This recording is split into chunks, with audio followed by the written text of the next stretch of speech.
یہ انوار الصدیق میں آج کسی وجہ سے ساتھ لایا ہوں ایک حوالہ، عموماً آپ سنتے ہیں پہ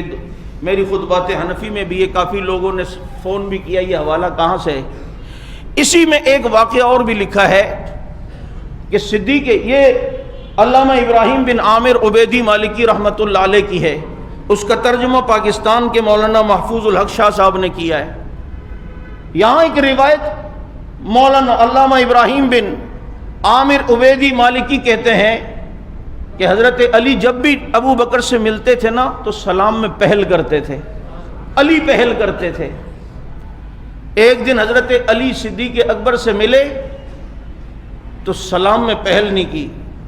پھر آخر ابو بکر صدیق نے پہل کر دی، لیکن ابو بکر صدیق نے اسے محسوس کر لیا اور نبی کے پاس آئے کہ اللہ کے نبی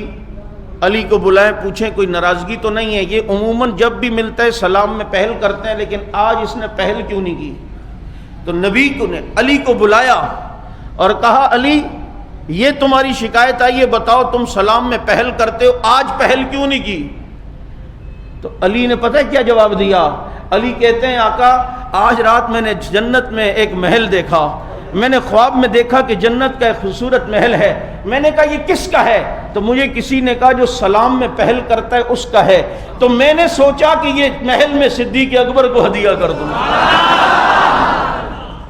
میں نے اس لیے سلام میں پہل نہیں کی کہ مجھے خواب میں بتایا گیا کہ یہ محل اس شخص کا ہے کہ جو سلام میں پہل کرتا ہے، جو سلام میں پہل کرتا ہے اور سلام میں ابتدا کرتا ہے، یہ تمہارے لیے بھی یہ فضیلت ہے، پہل کیا کرو۔ سلام میں آقا جو پہل کرتا ہے، میں نے خواب میں دیکھا کہ علی کہتے ہیں مجھے محل دکھایا گیا اور کہا یہ اس کا محل جو سلام میں پہل کرتا ہے، روز میں ابو بکر کو سلام میں پہل کرتا ہوں، لیکن میرے دل میں تمنا آئی کہ آج یہ محل میں ابو بکر کو دینا چاہتا ہوں تاکہ جو محل اللہ نے جنت میں مجھے دکھایا ہے اس کا مستحق ابو بکر بن جائے، کہ اس کی وفائیں بہت ہیں، اس کی قربانیاں بہت ہیں، اس نے سب کچھ تو آپ پر لٹایا ہے، اس نے سب کچھ تو آپ پہ قربان کیا ہے، یہی تو تھا جو ساری دنیا سے بچا کر آپ کو گھر سے غار تک، غار سے پھر مدینہ منورہ تک لے کر آیا ہے۔ سلام میں پہل اس لیے نہیں کی، جنت میں جو محل مجھے دکھایا گیا